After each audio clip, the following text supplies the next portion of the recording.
Have you ever heard the saying, if you keep doing what you've always done, you will keep getting what you've always got? Well, Albert Einstein said it this way: insanity is doing the same thing over and over again, expecting different results.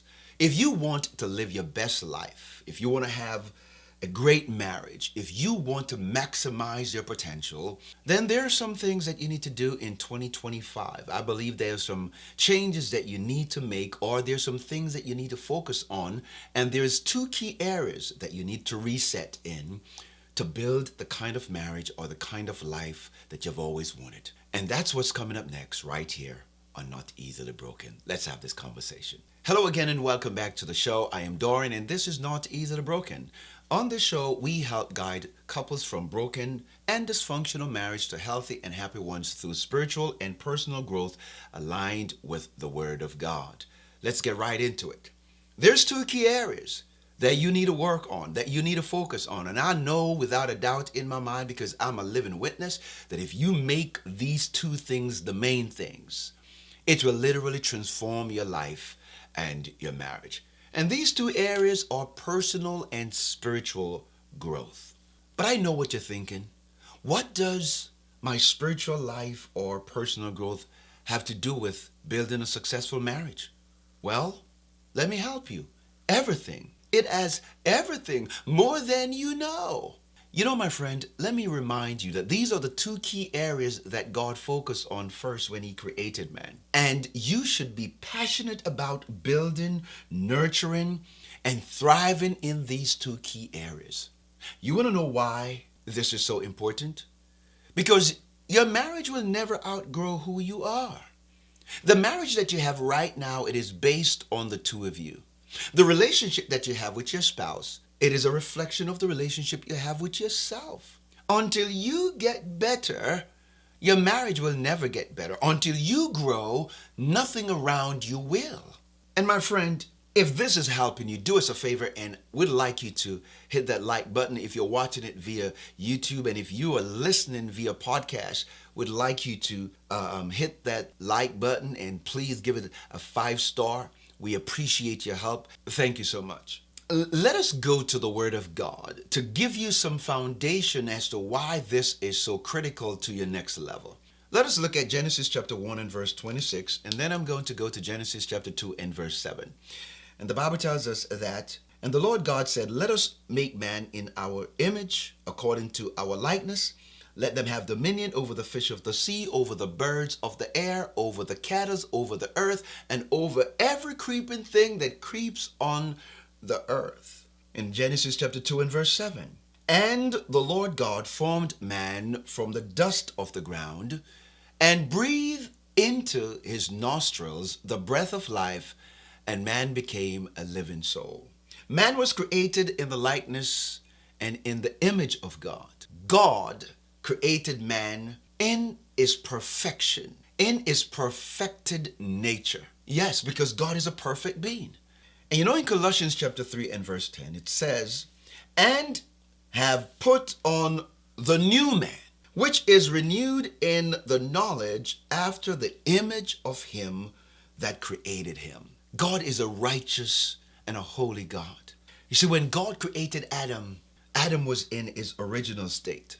We were created to obey God. We were created to live holy and righteous in the sight of God. You know, my friend, when I decided to focus on my spiritual life, when I decided to make my spiritual life and personal growth the key two areas that I focus on, it changed everything. My life got better. And when my life got better, my relationship with my wife got better. In Matthew chapter 6 and verse 33, it tells us to seek ye first the kingdom of God and his righteousness, and all things shall be added unto us. See, there is an emptiness in us that only God can fill. It doesn't matter what man seek after. He's still looking for Eden. It doesn't matter what man seek after. He's still looking for that righteous place. Sex cannot fill it. Money cannot fill it. Marriage cannot fill it. Children cannot fill it. Hooking up or hookup culture cannot fill it. Shacking up cannot fill it. Nothing can fill that void. Only God can.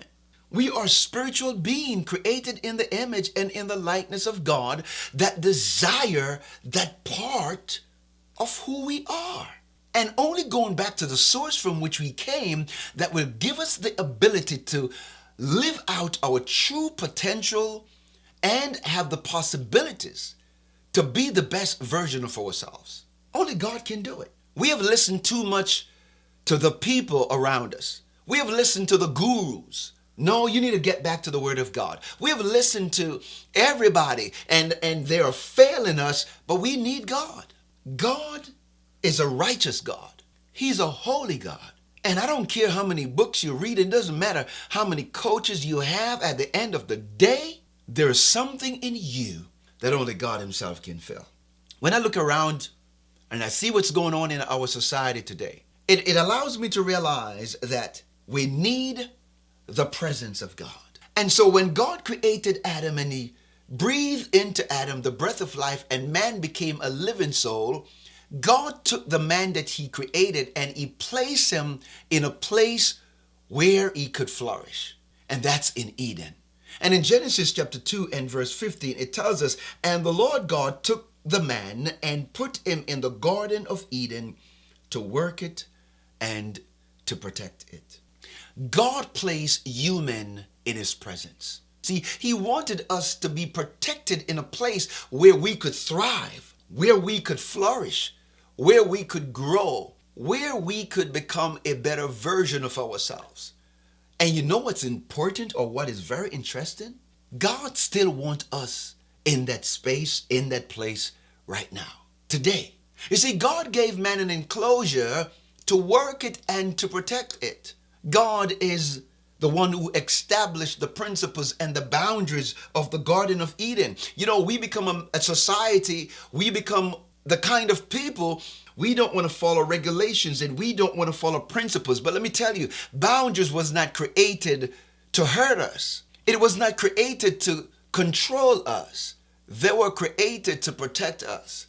I mean, if you don't obey the stoplight, you have about 95% chance that you're going to meet in an accident. If you don't govern the law that protects gravity and you go up on a building and you jump off that building, you are going to die. If you don't obey the law that protects electricity, you can be electrocuted.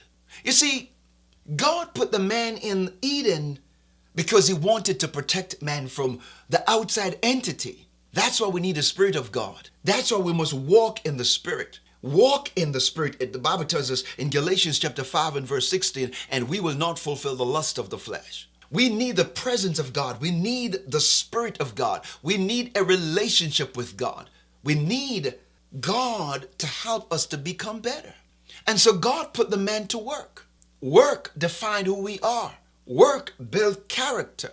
Work build maturity. Adam was in the presence of God while he was accomplishing all the assignment, the things that God wanted him to accomplish. And while he was busy working, he had a relationship with the Lord. The Bible tells us that God would visit man at the cool of the day and communicate with man. Adam was so focused on his relationship with God and his assignment that he didn't even recognize that he was alone.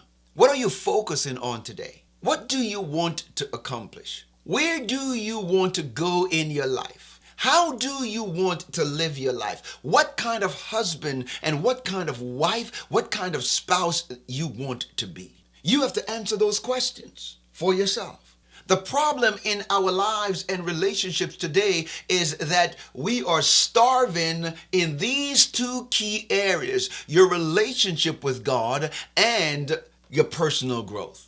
And every problem that you're dealing with in your life right now, it can be traced back to these two key areas. If you have a problem staying faithful in your marriage, I can trace it back to your spiritual growth and your personal growth. If you have a problem with your money, it can be traced back to personal growth and spiritual growth. If you don't know how to manage yourself, if you don't know how to become a better version of you, it can be traced back to these two key areas.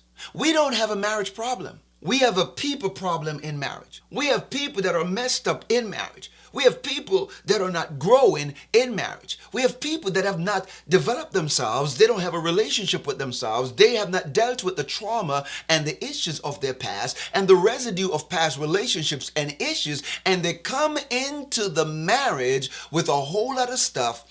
And let me tell you this, you are unpacking it. You're trying to deal with it. You're trying to fix it while you're in marriage. And some of you guys have hurt the person you profess to love because you're bleeding on them. Yeah, when you get married, the two shall become one flesh. Genesis chapter 2 and verse 24, that wherefore shall a man leave his father and his mother and cleave to his wife, and the two shall become one flesh. You are in a oneness covenant. And the reality is that when you get married, you and your spouse are now one. And what you do and how you do it, it is hurting the person that you profess to love. You need to get your life together. You need to fix yourself. You need to stop listening to everybody and start to listen to the voice of God. You need to lean into the word. You need to apply the word to your life. David said it best. David said, thy word have I hid in my heart that I may not sin against thee. God told Joshua in Joshua chapter 1 and verse 8 that this law, this book shall not depart out of your mouth. You're going to meditate on it night and day, that you must prosper to do according to what is written in it. And if you obey it, if you apply it to your life, you're going to make your way prosperous, and you're going to have good success. I'm paraphrasing. In Psalms 1, it declared to us, blessed is the man that walketh not in the counsel of the ungodly, nor standeth in the ways of sinners, nor sitteth in the seat of the scornful. But his delight is in the law of the Lord, and in his law does he meditate day and night. You know, my friend, if your life is going to change, if your marriage is going to get better, you have to be so laser focused by looking to God, who is the author and the finisher of your faith. Listen, I believe in counselors. I'm a counselor. I'm a life coach. I'm a marriage coach. I've been married for 30 years. I grew up with 5 sisters. I'm the only brother among 5 sisters. And 4 of my sisters are married. One of my sister marriage didn't work. So I've also seen failed marriage in my family. One of my sisters married for 29 years. One of my other sisters married for 23. One of my sisters married for 14. And my baby sister is married for 13 years. I'm not trying to come on here playing games with you. I'm not trying to convince you that God can make your marriage work. I know he can. I'm not trying to be a travel agent trying to send you places that have never been. I'm trying to help you to recognize that I am a tour guide. I am teaching you what I live. I'm teaching you what I believe through the word of God. Look around you. Men are failing. Look around you. All the life coaches and the mentors and the gurus and the content creators and the influencers and the psychotherapists and the physical psychiatrists and psychologists, and there are so many wealth of information. And yet, there are more people that are getting divorced. There are more people that are shacking up. More people committing adultery. More people with self-image and self-esteem problems. More people that are dysfunctional in their lives and in marriages. How is it that we have so much information at our disposal, and yet we're struggling in some of the key areas of our lives? Because man was never meant to be the answer. Of course, God used man.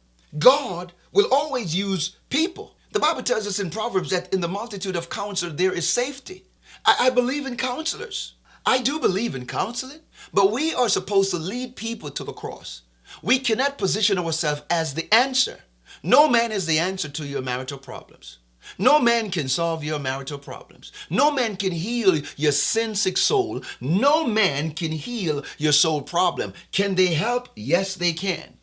Are they capable to help you navigate you through some of the challenges in your life? Yes, they can. But the answer lies in knowing God, having a relationship with him. God has always been the answer in a society that have rejected him. He is still the answer. He told us in his word that we must trust him. We must depart from evil and we must do good. He told us in his word that he will never leave us nor forsake us.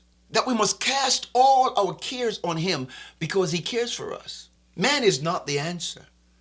There never was and never will be the answer. One of the challenges that we are faced with in our society today is the lack of godly biblical principles. We want to listen to everybody. We want to trust everyone. But can I tell you that the only person that you can really trust is God?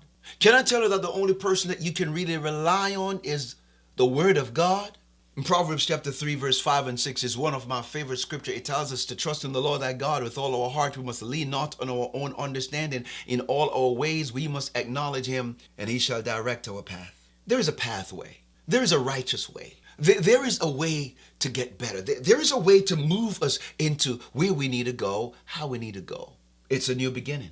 God wants to change your life. He wants to move you from ordinary to extraordinary. He wants to give you the tools that you need to be great. No man can fix you. Only God can. We can come alongside you and be a guide. We can be a bridge. We can be the connection between you and God. I'm praying that 2025 is going to be the year that you surrender all to the Lord. I'm praying that 2025 is the year that you decided that I'm going to do it God's way. I am going to lean in and I'm going to give it everything. I am going to make sure that I surrender all to Jesus because he's the author. He is the finisher of our faith. And my friend, thank you so much for watching. Thank you for listening. May God bless you. And I cannot wait to see you in the next one.